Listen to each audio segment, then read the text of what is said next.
왜 사람들은 나를 재수없게 보는가? 그런 고민이 있더라고. 어느 날 기자한테서 전화가 와. 네. 윤여정 씨라는 분이 아카데미상을 받게 됐다. 멋있게 대답했지. 바람핀 남편에 대한 남자에 대한 우아한 복수 같다. 멋있잖아요. 그런데 거의 죽을 뻔했어요. 그 얘기하고. 너의 남의 잔치에 네가 뭔데 젓가락을 얹느냐. 네가 무슨 자격이 있다고 자식아. 친일 그거 친일도 산케이 신문이라고 거기 기자하고 인터뷰한 거 독도 문제 처리에 있어서 내가 일본이 한 수 위다 이렇게 얘기했다는 걸 한마디만 딱 뽑아가지고. 뽑아가지고 그때 또 죽었어요. 아, 네. 그게 친일이 맞아요. 해석이 일본하고 친하게 지나다. 친한 진짜 맞죠. 친한. 근데 완전히 바뀐 거야. 친일이 매국을 뜻으로 한글을 이렇게 하면 안 된다. 그런 뜻으로 쓴 건데 그거 쓴 이후로 2년 동안 활동을 못했고. 프로그램에도 하차하셨잖아요. 프로그램 하자한 건 당연하고 친일 때도 2년 동안 유배 생활했어요.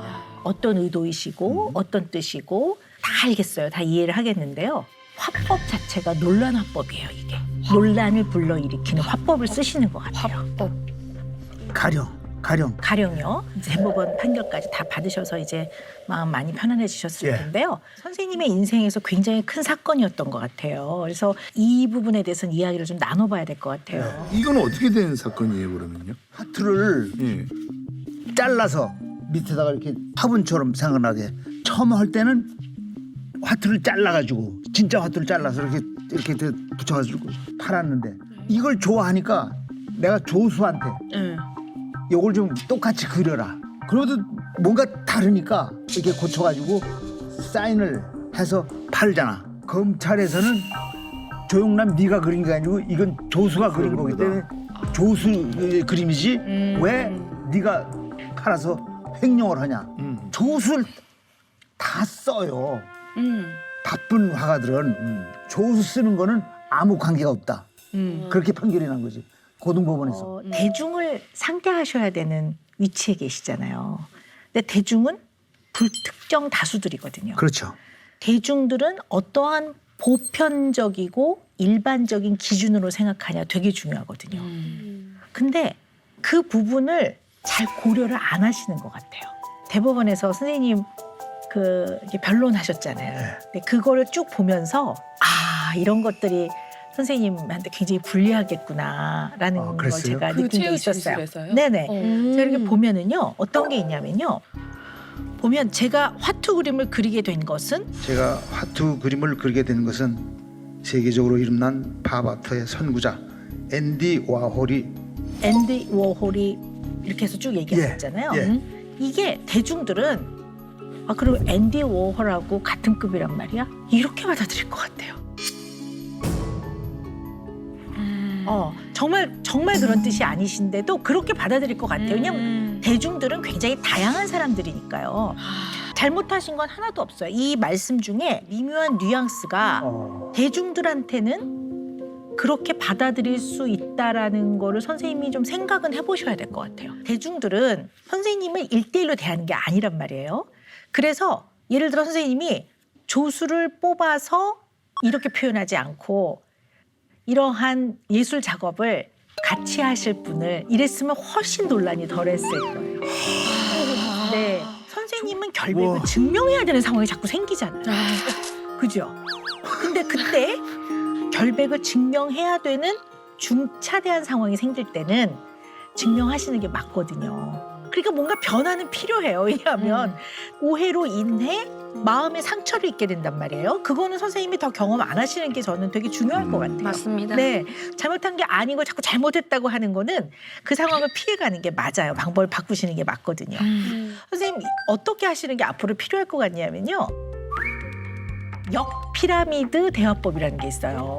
앤디 워홀은 이랬고 데미안 허스트는 이래서 나도 이래서 이것도 해서 TV에서도 많이 보여줬고 내가 조수하고 같이 그린다는 것도 보여줬어. 그래서 저차 돼서 2차 돼갖고 그래서 이거는 내가 창의적 아이디어를 낸 거고 내 그림이야.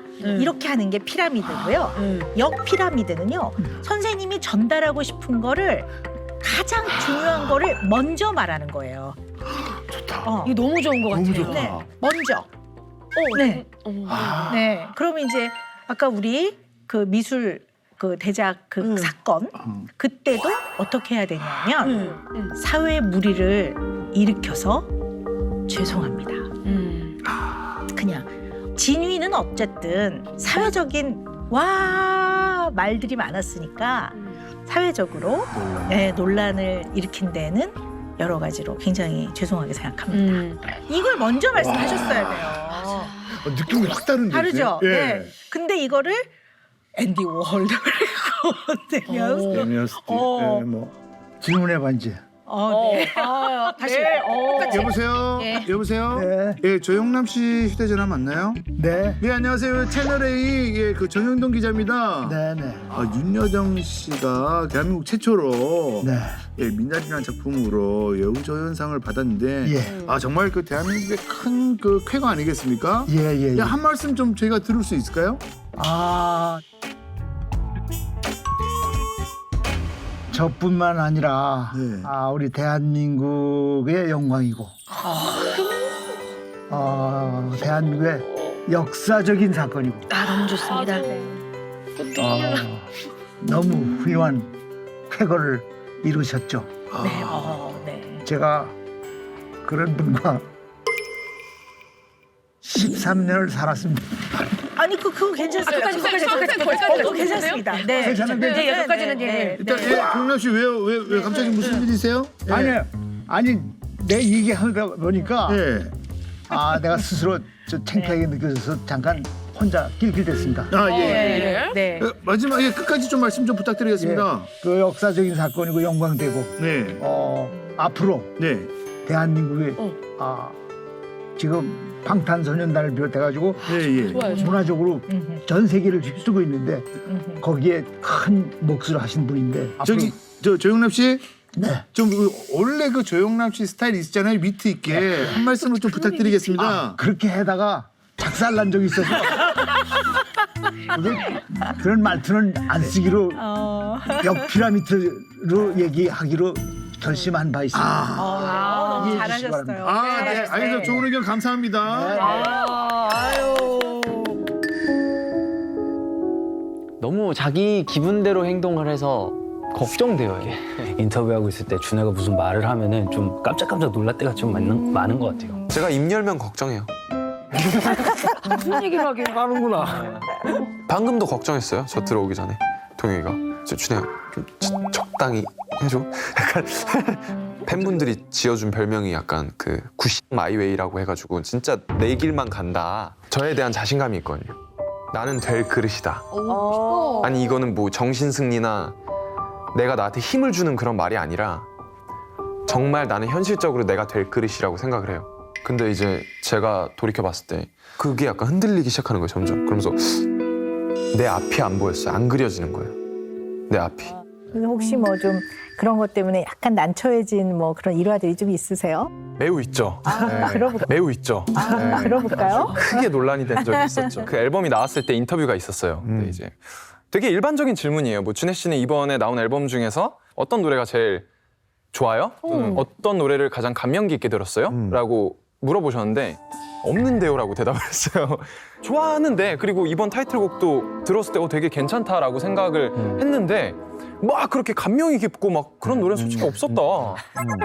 막 그렇게 말을 하기도 하고 뭐 오랜만에 이제 앨범이 나왔는데 팬분들한테 한마디를 해달라 했는데 죄송합니다 이랬거든요.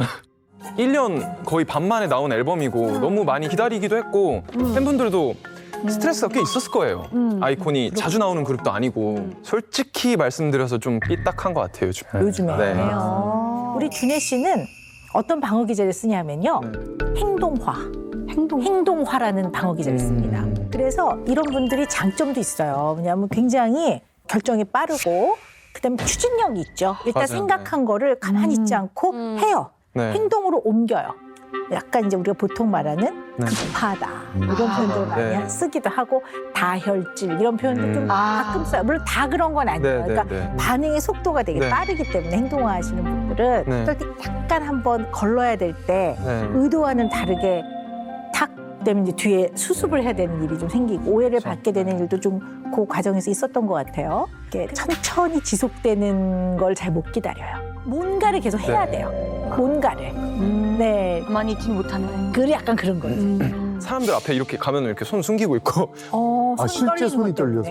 네. 근데 이게 진짜로 한 번 그렇게 마음을 먹으니까 이렇게 떨려 진짜. 진짜 이렇게. 불안에 의한 다양한 이제 양상들인데요. 불안이 굉장히 심해진 거죠. 수도꼭지에서 콸콸 나오고 있는데 약간 이걸 딱 막은 느낌인 음. 것 같아요. 딱. 그래가지고 좀 안타깝죠. 그래서 이 친구가 지금 그 꼭지를 틀어놓는 애인데 점점 이제 잠그는 거죠. 자기 스스로. 막 왔다리 갔다리 하는 와중에 막 단체 인터뷰하면 제가 막 폭발하는 거예요. 그게 막. 아 싫은데요? 아니 없었는데요? 감명 깊게 듣는 노래? 아 이거는 못 쓰니까 못 써도 전 제가 재밌어서 하는 말이에요.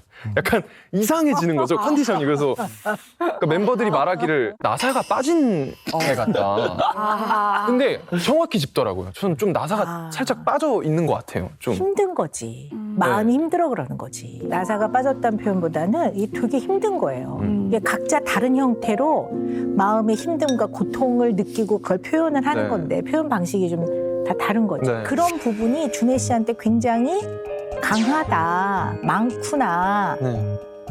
이걸 알고 계셔야 될 것 같아요. 행동화로 바로바로 이어지지 않을 때 불안해진단 말이에요. 네, 그러니까 내가 어떻게 해야 되지? 그 과정에서 준비할 건 없을까?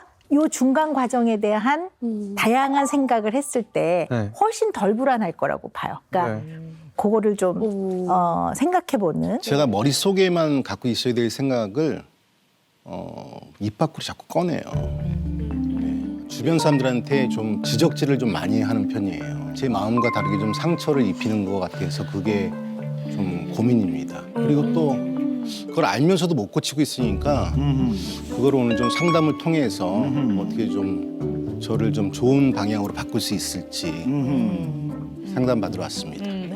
예를 들면 이를테면 뭐 사회인 야구팀을 하거든요. 네. 그리고 그날따라 실수가 잦아서 경기를 지게 되면은 저희가 끝나고 이제 밥을 먹으러 가는데 형돈 씨가 오늘 실수를 많이 했으면 오늘 형돈이가 경기를 말아먹어서 우리가 국밥집을 만나 보구나 뭐 이런 얘기를 하는 거예요. 사람들 많은 데서 네, 다 듣게. 근데 그 얘기를 들은 그 후배분이나 다른 분들은 반응이 어때요? 앞에서는 웃는데 나중에 얘기를 들어보니까 본인이 그러는데 제가 본인을 지속적으로 괴롭혔다라고 얘기를 하더라고요. 계속 그래서 한동안 야구팀을 안 나오겠다고. 그러면 선생님 궁금한 게 그 말씀을 하실 때는 선생님만의 깊은 의도가 있는 거예요. 그죠? 그 생각이 무엇일까요? 제가 그 이제 국밥 먹는 그 얘기했을 때 그 친구가 야구팀을 잘 안 나와요. 한 뭐 6개월에 한 번씩 나오고 이러는데 감독이 누구냐에 따라서 자기가 그 사람을 편애하면은 실력과 상관없이 그 사람을 먼저 넣어주기도 하잖아요. 네. 근데 저는 그게 보기 싫더라고요. 그래서 자주 오는 사람 그리고 팀에 열심히 하는 사람을 먼저 넣어줘야지 왜 뭐 6개월에 한 번 와서 잠깐 오는 사람을 넣어주냐. 이런 얘기를 그 친구한테도 했고 네가 가서 나중에 뛰겠다고 얘기를 해라. 선발은 먼저 열심히 하는 애들을 뛰게 하고. 근데 그런 거를 본인을 괴롭혔다라고 생각하더라고요. 저는 합당한 얘기라고 생각했는데. 근데 그거를 다른 제 후배한테 얘기했는데 그 후배가 저를 찾아와서 그 친구가 울면서 형 때문에 야구팀을 당분간 안 나오겠다라고 얘기를 했다라고 하는 거예요. 그 얘기 듣고 어떠셨어요, 마음이? 그건 제가 할 만한 얘기였다라고 생각했거든요. 저희가 전지훈련도 가거든요. 뭐 제주도 같은 데로 가면은 가족 같은 경우도 그렇고 반 정도 돈만 받고 가요.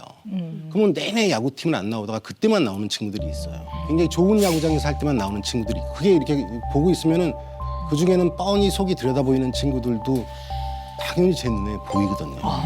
네. 제가 보니까 우리 광수 선생님은 공정이라는 거에 딱 걸리네요. 뭔가 공정하지 않을 때, 네네네. 정의롭지 않은 거에 굉장히 딱 걸리시는 것 같아요. 좀 그래요. 네. 근데 어떤 사람은 후배가 고를 때만 나와요. 그래도 나오면 야 얼굴 좀 자주 보자. 자주 보면 좋겠다. 언제든 여유 있을 때 와. 라고 말하는 사람도 있을 거예요. 저도 선생님이 말씀하신 것처럼 오랜만에 나온 친구한테 야 우리 얼굴 좀 자주 보고 자주 봐야 정이 들고 뭐 이런 얘기 하고 싶은데 그 사람이 좀 싫을 때도 있더라고요. 왜 저렇게 다 좋게만 얘기하는 거지? 그러면은 안 바뀔 텐데 그거를 생각하니까 누군가는 그 역할을 해야 되는 거고 그 악역을 안 좋은 거인 줄 알면서도 제가 하고 있었던 것 같아요. 네. 그러면서 지금 안 나가고 있는데 한 2, 3개월은 사실은 굉장히 괴로웠었어요. 매주 주말마다 뭘 했었는데 그 열정을 바치셨는데. 그리고 제가 팀을 만들었다는 것 때문에 내가 너무 얽매여서 그동안 팀을 괴로웠음에도 불구하고 못 빠져나오고 있었던 게 아닌가라는 생각도 들고 광수 선생님이 하시는 것도 의도는 이런 의도일 거예요. 이 사람이 제대로 뭔가를 했으면 좋겠고 이런 점을 고쳤으면 좋겠다고 생각을 하시는데 사회인 야구단에 오는 사람들은 내가 즐겁게 나오는 자리라고 생각하는 거예요. 근데 그분들한테 마치 주 직업적 활동을 하듯이 엄청 긴장하고 정신 똑바로 차리고 있고 네가 이것을 하기 위해 트레이닝을 하고 이러라고 하는 게 틀린 말은 아니지만 그렇게 되면 또 다른 직업을 하나 갖게 되는 거니까 굉장히 싫은 사람도 있을 거예요. 나한테 왜 이렇게 부담을 줘? 나 여기 즐거우려고 나오는 건데. 그러니까 그분들의 생각과 우리 광수 선생님은 이건 unfair해. 이건 공정하지 않아. 이게 굉장히 많이 엇갈리는 거죠. 이런 특성을요. 수동 공격적인 특성이 좀 있다 이렇게 표현해요. 수동 공격? 네, 수동 공격이라는 건 뭐냐면 패시브 어그레시브하다 이렇게 나와요. 그래서 적극적으로 표현하는 사람은 1인 시위도 하고 왜 막 사람들을 모아서 막 이렇게 하는 거는 적극적 표현을 하는 거라면 광수 선생님은 그거를 상당히 수동적 형태로 부당한 거에 대한 분노 이런 거를 아주 가까운 사람들한테 딱 표현을 하는 거죠. 그래서 이런 거를 수동 공격적이라고 표현을 해요. 네, 왜 이렇게 부당함, 부조리, 공정하지 않은 거에 이렇게 몰두하시게 됐을까? 저희 집은 되게 유복했거든요. 저희 어렸을 땐 그거 다 쓰잖아요. 가정 그렇죠. 환경 조사서. 가정 실태 조사. 쓰다 보면 당연히 학생의 환경을 알게 되고 못 사는 아이도 잘 사는 아이도 다 똑같이 돼야 되는데 선생님이 본인 집 TV 사는 거를 저희 부모님한테 와서 돈을 받아가시기도 한 거를 제가 어렸을 때도 봤고 그리고 엄마가 이제 학기 초에 뭐 무슨 일이 집안에 일이 있어서 금방 안 찾아가시면은 저를 때리시는 거예요. 그러니까 이제 시그널을 주는 거죠. 이제 너 천지를 그런 걸 보면서 선생님을 굉장히 미워했었어요.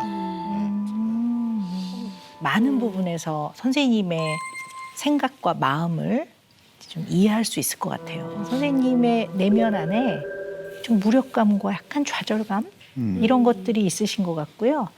그게 왜 그럴까라고 생각을 해보면 뿌리는 좀 어린 시절부터 왜 경험했던 사회 부조리, 부당함 이런 거로부터 생겼던 분노, 화 이런 마음이 약간 해결이 안 된 면이 있으신 것 같아요. 그래서 그 마음을 광수 생각이든 이런 책이든 선생님의 연재를 통해서 조금 더 세상을 바꾸는 쪽으로 해결해 보려고 굉장히 노력을 하셨던 것 같아요. 이런 것들을 저희 정신과에서는 승화라고 합니다. 승화라는 방어 기제를 써서 나의 어려움에서 출발을 했지만 이것을 승화라는 과정을 통해 좀 더 다른 사람 내지는 사회에 도움이 되도록 하는 그러한 방어 기제를 쓰게 되는 건데요. 제가 오늘 쭉 뵙고 느낀 거는 무력감과 이걸로 인한 약간의 좌절감이 있으신 것 같아요. 와이프도 그런 얘기를 해요. 네, 네. 엄마가 치매를 한 9년 앓다가 돌아가셨는데 병원에 가서도 늘 안아드리고 아프시기 전에도 안아드리고 뽀뽀해드리고 아버지한테는 못했었거든요. 근데 그 일을 겪고 나서 아버지를 안아드리고 사랑한다는 말을 되게 하고 싶었어요. 그거를 그 해에 목표로 정할 만큼 엄마가 아프시니까 아버지는 우울증이 오셔갖고 아파트 베란다에서 담배 태우시면은 며칠을 두고두고 보다가 아버지 뒤에 가서 안아드리려고 손을 한쪽을 어깨로 넣었거든요. 근데 아버지가 너무 놀라시는 거예요. 강도 만난 거죠. 저도 놀래갖고 물러섰는데 아버지가 제가 뭘 하려는지는 아셨던 것 같아요. 그 다음에는 손을 조금 더 깊게 넣고 그러다가 나중에는 안아드리고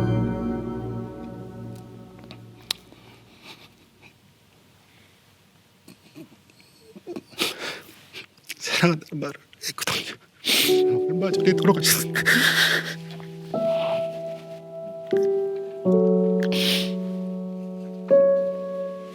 감정에 충실해서 사는 것이 맞지 않나 그런 생각을 지속적으로 하는 것 같아요. 네. 나이가 아주 많아도요. 부모님이 돌아가시는 거는 그 개인한테 너무 많은 영향을 줍니다. 그래서 아마 후회의 감정이 굉장히 많으신 것 같아요. 이 후회의 감정 또한 우리 광수 선생님이 잘 이해하고 계셔야 되는 마음인 것 같아요. 그래서 주변에 쓴소리나 지적을 하시고 나셔도 이렇게 후회의 마음이 딱 들면 굉장히 마음이 아프신 것 같아요. 그래서 그냥 스스로한테는 애썼다 그동안. 네. 그냥 지금 당장은 저한테 토닥거려주고 싶어요. 애썼어. 네네. 네.